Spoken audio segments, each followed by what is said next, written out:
Ô, gente, essa vai ser a última aula sobre os princípios de funcionamento de parafuso de movimentação. O meu objetivo é fazer o diagrama de corpo livre e o diagrama de esforços internos solicitantes de uma morsa. Mas não vai ser de uma morsa qualquer, vai ser de uma morsa da Bugatti. Essas fotos que eu estou te mostrando são de uma morsa industrial usada antes da Segunda Guerra Mundial na fábrica da Bugatti. Segundo reza a lenda, o senhor Ettore Bugatti era muito detalhista nos seus projetos e teria desenvolvido essa morsa aí. Essas fotos que eu encontrei são de morsas originais que foram reformadas, tá? Inclusive eu encontrei pouca informação sobre a história da morsa na internet, mas eu descobri que morsas originais e reformuladas, iguais a essa, valem milhares de dólares. O pessoal que tem grana literalmente considera essas peças como obras de arte. E isso, associado à beleza do projeto de engenharia e, obviamente, à marca, justificam o elevado preço dessas relíquias. Uma outra coisa que eu encontrei sobre essa morsa é que uma empresa inglesa chamada Tula Precision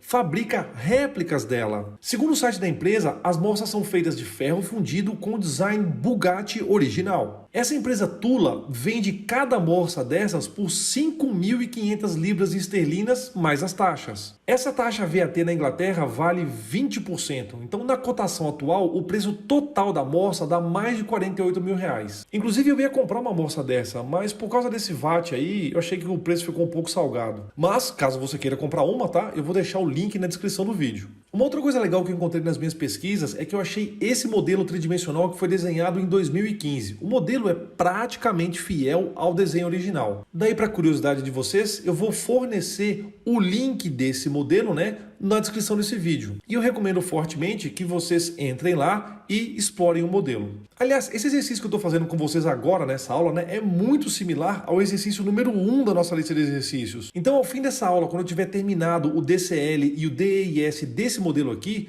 eu estou representando o funcionamento da amostra do exercício número 1 da nossa lista. Então vamos lá, olha só. Inicialmente a gente precisa fazer o DCL dos principais componentes desse sistema. E isso requer que nós sigamos as regras do diagrama de corpo livre. A primeira delas é separar os corpos e a segunda é marcar os esforços trocados entre as peças. Então eu vou separar as peças principais que permitem o funcionamento dessa morsa. Nesse slide cá estão os corpos separados. E por se tratar de um dispositivo que a gente já explorou anteriormente, eu vou identificar as peças de maneira mais célere. O acionamento é feito através da aplicação de uma força manual nesse manípulo de acionamento. E aí pelo local de conexão entre esse manípulo e o parafuso, eu posso considerar que a cabeça do parafuso é a região do acionamento. Gente, notoriamente, tanto no sentido físico como no sentido figurado, esse elemento central é o parafuso de movimentação. Uma análise minuciosa traria como constatação que o parafuso tem dois trechos distintos. Um trecho que é roscado e um outro trecho que não é roscado. E essa é uma diferença interessante daquela amostra que tinha sido apresentada para vocês nas videoaulas passadas. Joia!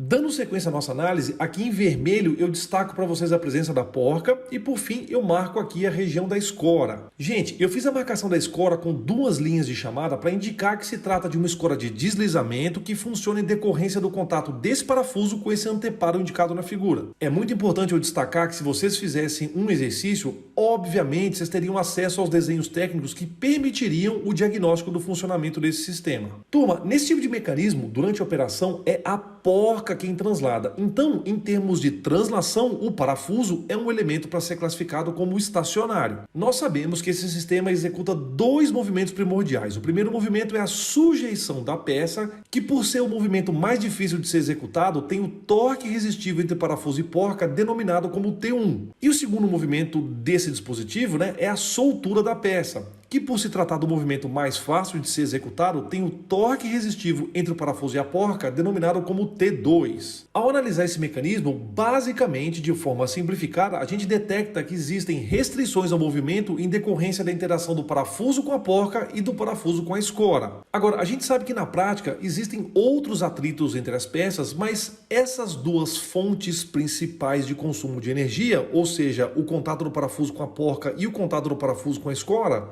representam os alvos da nossa atenção. E isso acontece porque eles causam um atrito em oposição ao funcionamento do mecanismo. Joia, agora a gente já investigou o princípio de funcionamento, então a gente está pronto para começar a construir o DCL. Nesse slide aqui eu deixei os nomes das regiões marcadas com essas cores para ficar mais fácil de vocês entenderem quais esforços são oriundos das interações entre quais corpos. E é claro, turma, agora é o momento de eu fazer esse exercício de forma mais lépida. E eu me valho dessa prerrogativa uma vez que você não espera que eu explique com minudências aquilo que já foi detalhado exaustivamente nas aulas anteriores. Pensem comigo, imagina se eu começo a explicar tudo de novo, a pessoa entra no modo absorto de assistir a aula, e ninguém quer isso, né? Bom demais, então eu vou começar dessa vez o DCL pelos torques. A aplicação de uma força manual aqui no manípulo gera a ação de um torque de acionamento TA. Esse torque tem que ser suficientemente intenso para vencer a soma dos torques resistivos ao movimento. E como a gente já conversou, no caso desse mecanismo, esses torques são T1 e TE. O sentido dos torques resistivos tem que ser contrários ao TA por causa da configuração geométrica que determina que o acionamento esteja posicionado em uma das extremidades do parafuso. Legal demais. Então, o parafuso está em equilíbrio estático em termos de torques. Agora, eu vou fazer com vocês uma análise do equilíbrio estático à luz das forças axiais. Então, fica muito claro que para a sujeição da peça ocorrer, a velocidade tangencial de translação da bucha tem que ser para a direita do parafuso. Lembre-se, por favor, que os mordentes da morsa estão aqui nessa região não roscada do parafuso. Então, gente, para a sujeição acontecer, o parafuso aplica na bucha uma força axial, vermelha, com intensidade F, com direção horizontal e sentido para a direita. Por ação e reação, a bucha aplica no parafuso uma força axial vermelha, com intensidade F, com direção horizontal, mas com sentido para a esquerda. Obviamente, essas forças axiais vermelhas, pelo fato de possuírem a mesma natureza, a mesma magnitude, a mesma direção e os sentidos opostos, além do fato delas estarem marcadas em corpos distintos que interagem mutuamente, representam as forças do par ação e reação. E justamente por isso eu as marquei com a mesma cor, vermelho. Agora, ao analisar as forças axiais aplicadas no parafuso até o momento, nos levaria a crer que o parafuso transladaria livremente na direção horizontal para a esquerda, e a gente sabe que essa informação nem de perto é verdade. Isso porque essa força axial vermelha de intensidade F, direção horizontal e sentido para a esquerda aplicada no parafuso tem que ser equilibrada. E quem vai fazer essa função de equilibrar as forças axiais é a escora. Então, a escora aplica no parafuso uma força axial azul com intensidade F, com direção horizontal e sentido para a direita. E aí, de acordo com a verdade imutável do princípio de ação e reação expresso na terceira lei de Newton, o parafuso aplica na escora uma força axial azul com intensidade F com direção horizontal e sentido para esquerda. Manifestantemente, essas forças axiais azuis, pelo fato de possuírem a mesma natureza, a mesma intensidade, a mesma direção, os sentidos opostos e também por estarem marcadas em corpos distintos que interagem mutuamente, são consideradas as forças do par ação e reação. Motivo pelo qual, nesse slide, essas forças foram marcadas em azul. Gente, nesse momento eu posso dar como concluída a construção do diagrama de corpo livre. Então, nossa próxima missão é confeccionar o diagrama de esforço interno solicitantes do parafuso de movimentação. E tal qual já era esperado, eu deixei o DCL como correspondência para a gente elaborar o DEIS. Notem, por favor, que no DCL, por simplificação, as forças axiais estão marcadas no centro da porca. E equitativamente, como eu fiz na videoaula anterior, eu deixei a porca e a escora posicionadas aí só para servirem de referência para os nossos diagramas de esforço interno solicitantes. Eu gosto de deixar isso bem evidente porque o DEIS que a gente está prestes a desenhar é do parafuso. Bom demais. Os diagramas a serem elaborados são os de força normal e de torque atuantes. Como de costume, essa linha de referência indica os valores de base para esses esforços, ou seja, essas linhas de referência vão indicar quando as variáveis assumem valores nulos. Gente, à luz da força normal, a gente percebe nitidamente que o trecho roscado do parafuso está sob compressão, então o diagrama de força axial assume esse formato aqui. Ora, como a força axial atuante no trecho roscado é de natureza compressiva, o diagrama foi desenhado para baixo da linha de referência. Observem, por favor, que eu marquei a intensidade da força como sendo menos F. Eu desenhei o diagrama para baixo. Eu escrevi que a força é de compressão e eu ainda marquei o sinal negativo na etiqueta do diagrama. Então, não tem como você me dizer que eu não identifiquei esse diagrama de maneira convincente. Tá legal?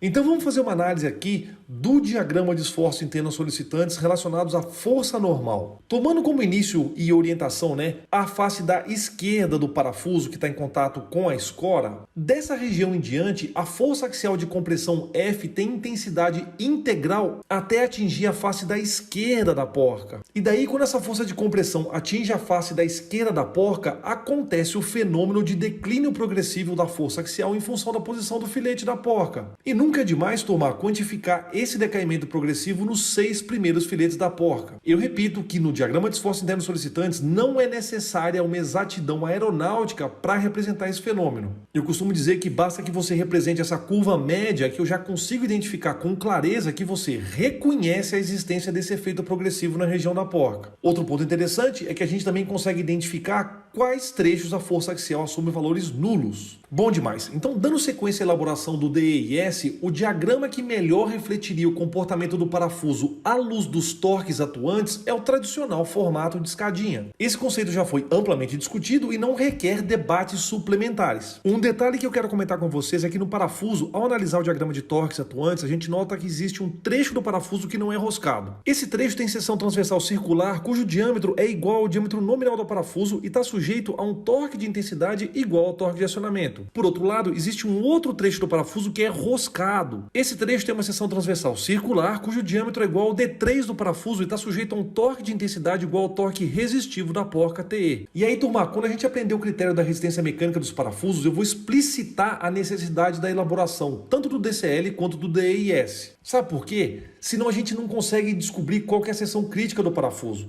Eu sei que eu estou adiantando um assunto, mas me parece apropriado fazer isso nessa conjuntura atual. Então, mesmo que eu ainda não tenha apresentado para vocês o critério da resistência mecânica do parafuso, vocês concordam que a gente precisa garantir que estruturalmente o parafuso suporte essas cargas atuantes? Pois então, é o DEIS que vai nos mostrar claramente que o parafuso de movimentação, quando está em funcionamento, está sujeito ao mesmo tempo a cargas combinadas. E eu justifico isso para vocês pedindo que vocês analisem os próprios diagramas que estão diante de vocês. Olha só, o parafuso é um componente que ao mesmo tempo está sujeito à força axial e a torque. Ô gente, força axial gera tensão de natureza normal, sigma. E um torque diretamente aplicado numa seção transversal circular gera tensão de natureza de cisalhamento tal. Uai, então como é que eu faço para contabilizar a tensão atuante equivalente quando eu tenho tensões de naturezas distintas? É só aplicar o nosso bom e velho critério de von Mises. Daí, turma, para verificar se o componente não falha, a gente tem que impor o mantra da disciplina de elementos de máquinas 1, que prescreve que a tensão atuante tem que ser menor ou igual à tensão admissível. Daí, mais uma vez, usando a maiêutica, a minha pergunta para vocês é o seguinte: em qual seção do parafuso, eu devo aplicar o mantra da disciplina de elementos de máquinas 1? Na verdade, é o mantra da disciplina de elementos de máquinas, porque esse mantra vale tanto para elementos de máquinas 1 quanto para elementos de máquinas 2. Então, eu refaço a pergunta, em qual seção do parafuso eu tenho que calcular a tensão atuante? Daí, para eu responder a minha própria pergunta, eu peço que vocês direcionem a atenção de vocês para 2 seções específicas. Eu denominei esses 2 pontos notáveis como A e B. Por favor, se concentrem exclusivamente no ponto A. O nível de força axial atuante é nula e o torque atuante na seção A é máximo, equivalente a TA. Por sua vez, ao isolarmos a situação do ponto B, a gente vai constatar que o nível de força axial atuante é de intensidade F em módulo e o torque atuante é igual a TE. Portanto, gente, a seção A tem tensão atuante diferente da seção B. E se a gente não fizer os cálculos da tensão atuante em A e da tensão atuante em B, a gente não tem como afirmar qual dessas seções é a seção crítica do parafuso. E é por isso que todas as vezes que a gente for aplicar o critério da resistência mecânica, ou seja, em todos os exercícios e projetos de parafusos de movimentação, vocês terão que obrigatoriamente aplicar o critério em pelo menos 2 seções do parafuso. E olha que curioso, além da questão dos esforços aplicados serem discordantes na seção A e na seção B, essas 2 seções ainda têm propriedades geométricas desiguais. Eu te explico isso. No caso da seção A, o cálculo da tensão normal requer a determinação da área da seção A que resiste à força axial. E essa área da seção A é calculada com o diâmetro nominal da seção A, que não é roscada. E ainda na seção A, o cálculo da tensão de cisalhamento requer a determinação do módulo de torção da seção A. Então, na hora de vocês calcularem a tensão de cisalhamento na seção A, Por conta do torque de acionamento, o módulo de torção WT vai ser calculado com o diâmetro nominal do parafuso. Agora, no caso da seção B, o cálculo da tensão normal precisa da determinação da área da seção B que resiste à ação da força axial. Pelo fato de ser uma região roscada, essa área é calculada como uma composição numérica utilizando os diâmetros primitivo e de raiz da seção B. E ainda na seção B, o cálculo da tensão de cisalhamento requer a determinação do módulo de resistência à torção da seção B, sabendo que a seção B está sujeita ao torque na escora, e por se tratar de uma seção circular roscada, por segurança, esse módulo de resistência à torção WT é calculado com o menor dos diâmetros, ou seja, com D3. Turma, são detalhes importantíssimos, tanto conceitualmente quanto numericamente, viu? Mas fiquem tranquilas e tranquilos que eu vou reforçar esses aspectos quando a gente estiver na seção de critérios de dimensionamento. Então pronto, a gente terminou o diagrama de esforço interno solicitantes, e antes de eu encerrar a aula, eu quero mostrar para vocês uma variante desse mecanismo da morsa. Nesse slide, eu mostro o mecanismo de sujeição de peças que está disposto na vertical. E pelo fato do princípio de funcionamento ser idêntico ao caso anterior, eu vou tentar ser o mais vertiginoso possível aqui. Ao fazer o diagrama de corpo livre do parafuso, a gente consegue constatar que temos uma escora de deslizamento, porém com formato cônico. Ô, gente, isso por si só, em termos de aparência do diagrama de corpo livre, não promove qualquer modificação, tá legal? E a mesma coisa não afeta o diagrama de esforços internos solicitantes. Naturalmente, ambos diagramas são iguaizinhos ao do caso anterior. A única mudança seria a fórmula utilizada para o cálculo do torque na escora. E para finalizar, eu fiz algumas análises de ambos diagramas e eu quero deixá-las registradas aqui para vocês. Assim, quando vocês estiverem estudando, vocês podem consultar essas anotações e incorporá-las no seu aprendizado. Ô, gente, antes de eu encerrar a aula, eu quero vir aqui rapidamente no Moodle para mostrar para vocês que o código da disciplina de elementos de máquinas 1 vai mudar. Antigamente, para o noturno, essa disciplina era chamada de NM7510. Para o diurno, essa disciplina era chamada de ME5510. E agora, para mecânica, a partir do primeiro semestre de 2021, o código dessa disciplina, Elemento de Máquinas 1, vai mudar para MEP 130. No caso da automação e controle, eu ainda não sei qual vai ser o código utilizado, porque só quando essa disciplina mudar para o currículo novo é que eu eventualmente vou saber o novo número dela. Então é isso, a gente terminou a questão dos princípios de funcionamento. Na próxima aula eu vou avançar para o tópico final do curso de parafuso e movimentação, porque vai ser o tópico 4 que vai me dar a chance e a oportunidade de apresentar para vocês os critérios de dimensionamento. Então quero dizer que eu estou grato por vocês assistirem a aula até agora e até logo mais.